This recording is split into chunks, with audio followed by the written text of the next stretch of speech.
Yo, what up guys? Welcome back to Sneaker Stories. As always, I'm your host Chris Jack. Today, another shock drop of yet another 350 V2, and this time it's known as the Yecheil Reflective version right here.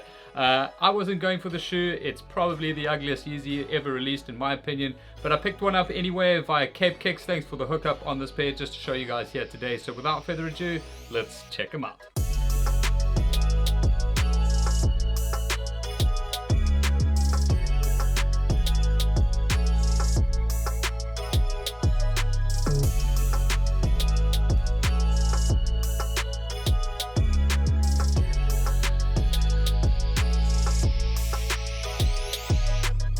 Alright, so as you guys might have seen the other day, I put up the review of the Yeezy Reflective. So there are 3 different pairs within this little pack that are releasing, 2 now in December and 1 in January. However, that third shoe that's coming in January, which I posted the mock-up of in the Yeezy Reflective review, seems to have possibly changed to this one now, which is according to Yeezy Mafia, of course. So take it as you see it.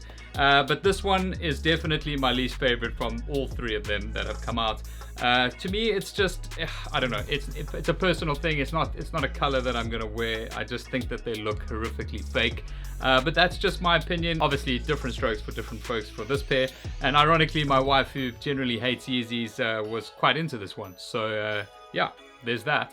But onto the shoe itself, and just flipping with the outsole, you've just got the standard black Yeezy Boost outsole over here with the window to the boost there, of course. And then into the midsole, of course, this is a pretty blackened out version of that, so you don't really have too much translucency or any other kind of color that's coming through the midsole over here, which is something that we've seen in a lot of other pairs. For instance, the True Forms over here, which I think is actually quite a nice touch to these, but with this it is all blacked out, of course. And now moving into the upper, this is a complete multicolor variation over here. This is obviously the reflective version, as I mentioned, so you do have 3M reflective yarn that's been weaved in certain places on this particular pair. So for instance, it's literally from this line all the way to that line, and then majority of that being on the medial side of the shoe, which is done in what I think is a little light pink color, which is majority on this side, which is all reflective knit. So you do have little patches that are giving the reflection. It's not a full reflective upper that we've seen in some of the other variations of reflective V2s. And then just moving up the shoes, you've got a black mesh knitting over here, which is the transparent window on this pair.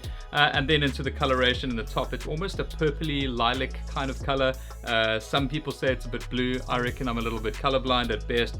So I'm going to go with a bit of a bluey purpley color that's been woven into the red base of that, and that obviously wraps around into the forefoot of the shoe as well. And then just in the toe box section, you've got some very light yellow highlighting that's been done there, and that is in the heel section of the shoe as well. And while we're in the heel section, you'll notice no heel tab on this. This is something that I generally much prefer on 350s myself personally. I just find that it keeps the shoe a lot cleaner, although a lot of guys do like the little heel tab on the back because it's a bit easier to get in the shoe with that. But for me, it's an aesthetical thing which I much prefer without. From a lacing perspective, you do have 3M reflective laces. They actually do look pretty awesome over here. One thing that was interesting is the Yeezy Reflectives did not have reflective laces on, so a little bit of a change up there with this particular pair. And then just flipping inside of the shoe, the sock liner is done in a light pinky color. It's not really salmon, but it's a lighter version of that, and that follows through to the insole as well. As far as I can kind of make out, that color really matches up with the medial side reflective yarn that's been used there as well. Now, from an availability perspective, as I mentioned in the beginning of this review, it was a shock drop, so there was no proper communication about whether this was going to be releasing or not, and that happened here locally in South Africa at Shelf Life stores, both Cape Town and Johannesburg this morning. And then as far as I understand, the Adidas original store in Sandton City, and possibly even the Waterfront, but that I'm not 100% sure of because I wasn't there myself. There is yet still to be an online drop of this particular pair on adidas.co.za, so that might be happening sometime today, maybe another time, or maybe just not at all. I don't actually know.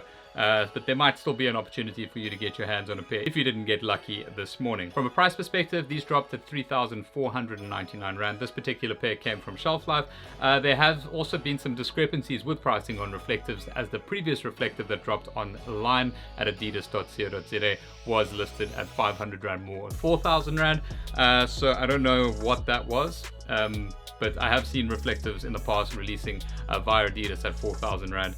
So maybe it was just a mix-up. So if you did manage to pick them up at 3.5, then I guess Merry Christmas from wherever you got them from. Now from a sizing perspective, I would just suggest going with your standard Yeezy 350 V2 size. I'm sure most of you guys watching this right now probably have a pair of 350 V2s already. If not, then I generally go true to size with the pair, but a large majority of people do take a half size up in this pair. Now if you're not into the glitzy reflective vibe, the non-reflective pair of this will be releasing tomorrow, Friday the 20th of December at select original stores and at Shelf Life here locally in South Africa. If you are watching from overseas, your general Yeezy retailers, whichever stores those are, would more than likely be carrying the shoe. So I'm pretty sure you know where to get those already. But that's pretty much it for these Yecheil Reflectives. I hope you guys have enjoyed this review. If you do have any further questions, please drop them in the comments below. Otherwise, this is probably going to be the last review for 2019 as I'm going on holiday in 2 days time. We've still got 2 days of giveaways left over on Sneaker Stories Instagram. So if you haven't entered the competition yet, please do so now and you can stand a chance to win a pair of kicks, caps, cleaning kit, and a whole bunch of other little things that I'm throwing into these daily prizes. They happen on a live draw at 6 p.m. So if you're seeing this after that, there's still hope for tomorrow, the final draw of the competition giveaway. But otherwise, that's it from me, guys. Thanks very much for watching. I'll catch you on the next one.